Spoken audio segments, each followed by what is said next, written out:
Hola, bom dia, Carl Munson here with the Good Morning Portugal live stream, YouTube and podcast. Thanks to everybody who's buying us packets of seeds. That's how we're funding the Good Morning Portugal project. If you go to coffee.com, that's ko-fi.com/Carl Munson, you can buy us a packet of seeds there to keep us going. And that is our sort of metaphorical, symbolic income stream to make the project work here. So thank you to everybody who's contributed in that way. I really, really appreciate it. And obviously your feedback as well. Really enjoying your feedback on the YouTube comments, although it does get a bit leery on YouTube sometimes, doesn't it? And lovely to hear from people, those quieter, more secretive individuals, I think, who listen via the podcast. But good morning to you if you're joining us on the live stream this morning.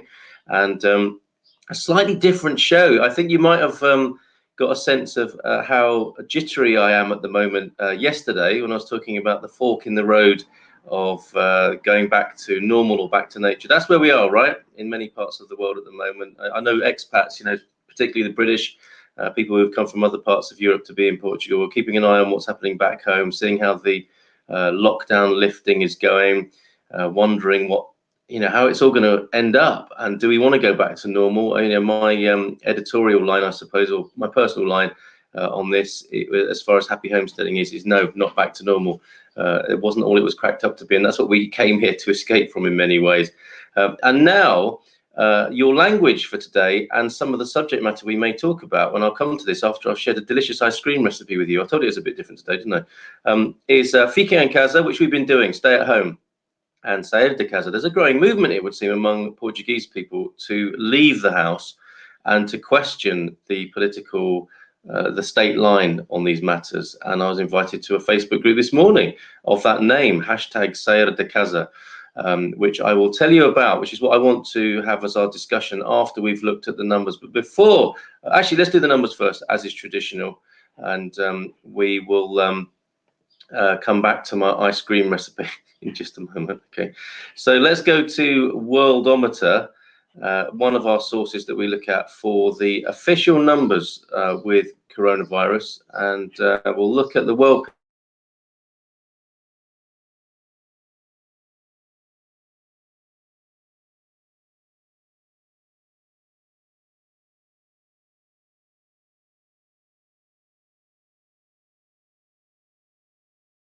We occasionally crash the show, don't we, by sharing a screen, and I did just that. So thank you for bearing with me if you did. Sorry if you've left in your absence.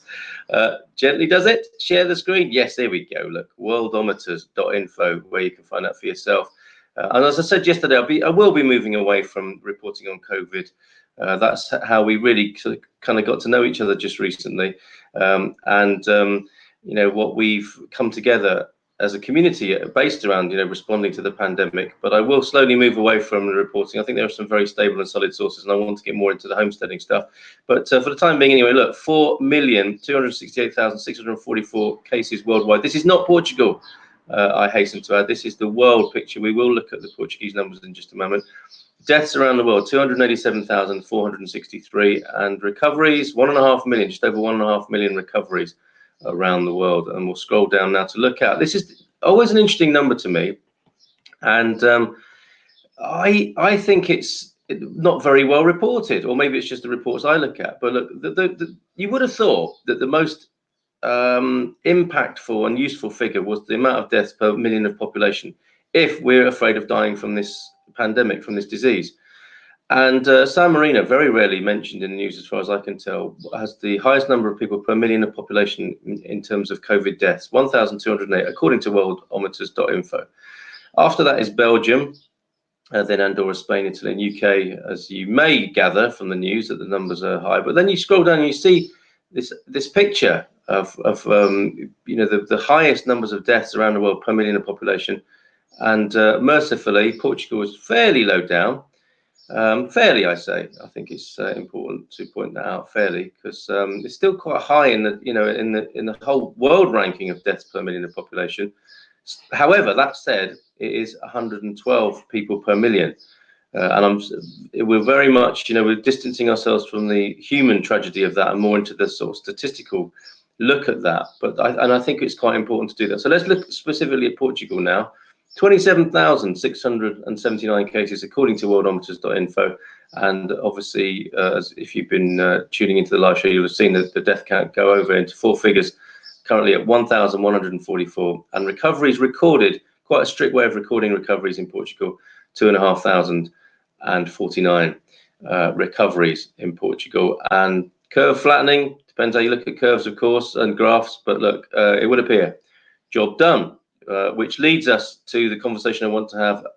This new information that's come to me, whether it's a matter of fica and Qasr, sair de Qasr, and the common sense approach. Because I think if trying to get rid of that snow on my green screen there, yeah, I think common sense is important, isn't it? I mean, the homesteading ethic is that we are self-determining, self-responsible.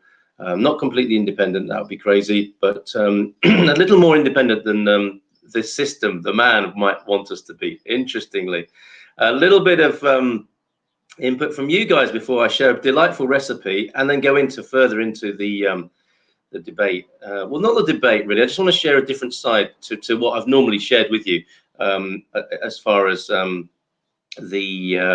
the policy goes, the state policy, and what we do about that. So morning. Yes, hi Joseph, great to hear from you. I love your project and would love to have you on here on talking to me. Farming for fun, I believe, on Instagram. Please correct me if I'm wrong in the comments there. And you're in the midst of cherry picking and cherry farming, I believe, today. But lovely to talk to you about that. I believe you're in Fundão. Bon dia, Carl. Thunderstorms last night in the Algarve there. Bit of a dreary day, says Claire and Steve in the south of Portugal. Excuse me for 1 minute. There, I spared you that. Hygienically done. From Eloise in Penala. Hola, bon dia. Went to Coimbra yesterday. Leroy Merlin. Leroy, she's mentioning there. Leroy Merlin, of course, the large DIY store with huge snaking queues and a full car park. And Continent, they were so busy, it felt very uneasy indeed. I retreated back to fica and Qasr. Very good, Eloise. And morning, brother, from rainy Sintra. Good for my veggies. So absolutely, us growers aren't so bothered, are we? Unless it gets too much rain and it just rains for days and weeks on end. But isn't it lovely when you're growing food to think, yes, this makes sense. A nice dusting of rain on my crops outside. Looking forward to eating all those wonderful things. I just seen some broccoli poking its head out from the lush vegetation on the balcony outside the studio here. Mrs. M's done a fantastic job with growing. Morning, Carl. Fabulous. Thunder and lightning overnight. Wow, Dawn. Sounds exciting where you are. Thank you for the weather reports, guys. Really enjoy that. So very quickly then, I will share with you this fabulous ice cream recipe that we've been doing here in the Munson household for the last couple of days. And it came from Alison Sheldrake, who you may remember was a guest on the show. And she's in the Algarve, and she's written a book detailing her adventure in the Algarve, and we had a lovely conversation. And she's been sharing recipes subsequently. Look at this. This is a recipe for, I'm calling it cocoa banana, a bit like Copacabana, but it's cocoa banana ice cream. Lovely treat in the morning. Yesterday, we tried this. What you have is half a can of coconut milk and frozen bananas. And you use frozen bananas, and what you should do, which I've learned from my bitter experience, is peel them before you put them in the freezer. Otherwise, you have a hell of a job on your hands, on your frozen hands in the morning. So better luck with it this morning with peeled bananas from the freezer, blended with half a can of coconut milk. And Mrs. M says it needed some rum and raisin style nuts and raisins in it, which I did for her, and drizzled her with honey there. So simple, so easy. The whole family like it. It's a good one, and we will be improvising on that theme. But ice cream for breakfast, that's a kind of bit of a no-no, isn't it? Bad parenting, it would seem. But I think a can of coconut milk and bananas, if that's all that's in there, and you just whizzed it up with your blender stick, that's a pretty good start to the day. And your kids might really enjoy that one. Well, the grown-ups do. Mrs. M absolutely loved it. So there you go. That's cocoa banana ice cream, courtesy of Alison Sheldrake's recipe. Good call on that, Alison. Really good. Good morning from Joseph's mum. Now off to help with the cherries. Oh, good day to you, cherry picking. That sounds so wonderful. I hope you have a nice day for that, Joseph's mum, Julie. Okay.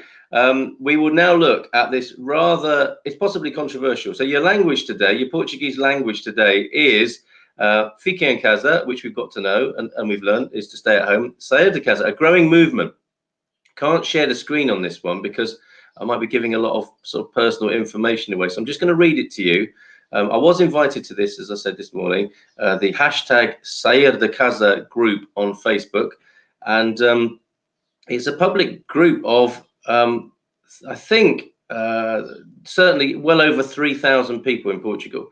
And as I've said to you before, when you're an expat here and you don't speak the language, you have a political age of a 5-year-old. So you just assume everything's good. And, you know, we have to say, as this little post says, that it started well. And Portugal has handled this in world terms in an exemplary way. I absolutely want to say that. And I think it was the right thing to do to protect people and protect the health services in the early days and weeks to have a lockdown, to have social distancing and so on.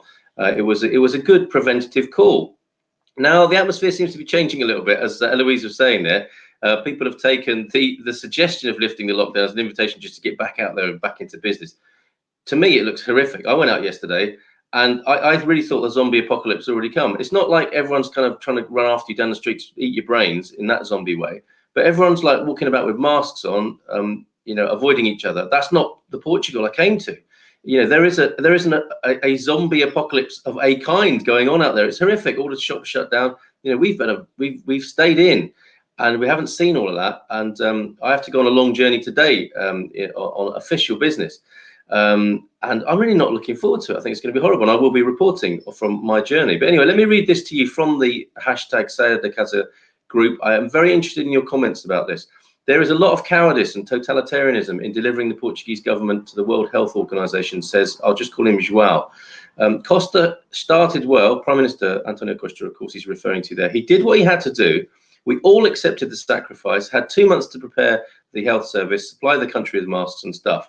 But this is where the atmosphere might be changing among some people. Now I'm starting to associate it with totalitarian and arrogant re-electing, I don't know, I think that's a translation problem, to the citizens of freedom. So it's perhaps I don't know that word, re-electing, but an undermining of freedom. There are decisions that are individual. The decision of the risk I choose a beach afternoon, having dinner with friends, or to go to a concert is personal. It's my choice that Costa insists on denying. I'm the one who decides how far from the other I lay on the beach, whether it or not a restaurant or bar is too full for me, whether or not to go to the concert. I know that in case I fall sick, I may die from lack of ventilators, but the choice of the risk, which with a rich information, is mine only. It's individual, continues João. It's very dangerous that we are responsible for the health of others. By accepting it, we are all become the property of the DGS, that's the health ministry here. We give up the dignity of giving affection to our family members, prevented from working, prisoners at home, hostages of subsidies. Our first responsibility is our own health. And if we all worry about our own health, decide in full awareness, act in accordance with the risk that touches us, in brackets, and that varies dramatically from person to person, the exit of this collective delirium from fear will be faster, more effective, more human and healthy. Without believing that we're responsible for the health of others, others are no longer responsible for ours. No more social policing. The numbers debited with no longer being able to evaluate Costa and the DGS to be just the sum of the independent decisions of each of us, as it happens in tobacco or sexually transmitted diseases. That's another translation issue there. But yeah, I think I'm understanding the comparison with tobacco and sexually transmitted diseases. Of course, they're not quite the same as a sort of viral pandemic. But anyway, I'll carry on. It's not up to Costa to control the beaches, the tables in the restaurants, what streets I can't walk, or how many people I can live with. This is a conscious and informed decision of every free citizen who is at risk or is simply afraid. Stay at home. Okay, so who is at risk or simply afraid, stay home. Yes. But the Costa continues to justify its totalitarian regime in which he treats us like ignorant children with the rules of the DGS, laws written by those who we do not elect, that simply copy them from the World Health Organization, to whom we don't care little of our civil rights, national integrity or economic independence. Well, he's certainly got a point there. Without the courage to define specific confinement measures for the risk groups, we are all treated as if we were, and the country was violently paralyzed and fragile. From this crisis, Europe and the United States, the bastions of democracy, are unbelievably lacking in power. A world economy in which small and medium-sized enterprises were devastated and the great ones conquered absolute market shares. A closed world in which the curve of tolerance, freedom and human dignity was finally flattened to zero. Strange that a socialist like Qasr is conniving with this path. It's not enough subsidies. It takes courage. There is a lot of cowardice and totalitarianism in delivering the Portuguese government to the World Health Organization, to the virus, the few deaths to the virus, to Qasr, all the others, including the economy. So you can see there's a little bit lost in translation there, but I suspect you get the general idea about, you know, what the temperature is in the country at the moment. So I don't know what you think about that. You know, I tend to just report the official figures. I haven't really got too much. You know, I have veered into opinion often with this because I can't help it, and we do talk about it. But I think there is room, and there should be room for a robust discussion. That's what I'm up for. Okay, and perhaps we'll have that. However, back to ice cream for just a moment. Oh, great timing. I have a huge bunch of bananas that I will now freeze and try that one. Yes, remember to peel them first. Another homesteading report. Yeah, thank you for that, Eloise. Yeah, peel them first. Maybe even chop them into small bits. That'll make it easier. And then when they get mashed up by your stick blender, and the half a can of coconut milk per 2.5 bananas, I would say, but obviously adjusted according to your choice. And another homesteading report from Gary. Happy to report that my black redstart chicks are now fledged and healthy. How lovely! I know Gary was very delighted to see redstarts because they're very rare in the UK, in his garden in the Qasr area of Portugal. By complete accident, I was there to see them. Oh, wow! Take their first airborne adventure, even though Mum and Dad got a bit spiky with me. Of course, of course. Strange I got so used to checking on them. How beautiful. What a lovely moment, Gary, for you, seeing your redstart chick family make their first move back into the wide world, which is an excellent metaphor, is it not? And it is dangerous out there if you're a little fledgling bird, as it is if you're a human being considering how to navigate the outside world. And I have to say, you know, this is very personal now, but, you know, I think we have to have an empowered and common sense individual approach. You know, you do your best to protect people, other people, and observe your civic responsibility to other people. And that really, I think, shouldn't come at a cost to your own sovereign individual freedom as well, to do things that don't affect and harm other people. So that's my input on that. I'm very interested to hear what you make of it, even if it's only to learn a little bit of vocabulary. Fica in casa, stay at home. Sair de casa, the growing movement, it would seem, here and around the world to leave the house. Linda, lovely to hear from you. Hi, Linda. Good morning. Last night we saw a firefly in our garden that was pulsing on and off. Incredible. We were like a couple of kids because we hadn't seen one before. That is a lovely moment, Linda. I remember feeling like a child myself.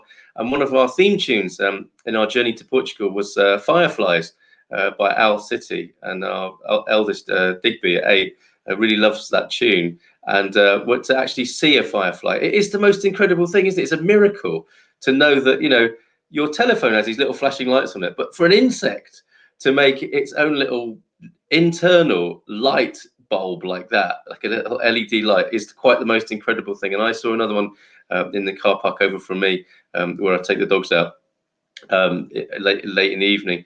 Saw a firefly in the sky. I thought it was an alarm, like an alarm flashing on and off, and there it was, a beautiful firefly. So absolutely share your delight with that, Linda, and good morning to you. Thank you for sharing that with us. Not much to say so far, and I understand why people might want to talk openly, publicly, about any challenge to the state line, the status quo. I understand that, but you know where I am if you want to talk on personal message, and it's a bit more intimate in the Happy Homesteaders group.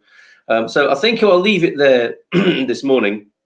I'm going to take a couple of days off, so I won't see you tomorrow or Thursday, but we will be back on Friday with Fungi Friday. But of course, I will be checking in with you today and probably tomorrow and the other day, but there won't be a live stream for Wednesday or Thursday of this week as we look at the way forward with this live stream and this project. And of course, I'm still open to your input on what it is you want to see. More recipes, more Happy Homesteader reports, less politics, more politics, whatever. Do let me know what you enjoy, what you don't enjoy, and how I can be of best service to you. And if you like what we do, please go to coffee.com, ko-fi.com/Carl Munson, and buy us a packet of seeds. All the best to you. Take care. Bye for now. Hello.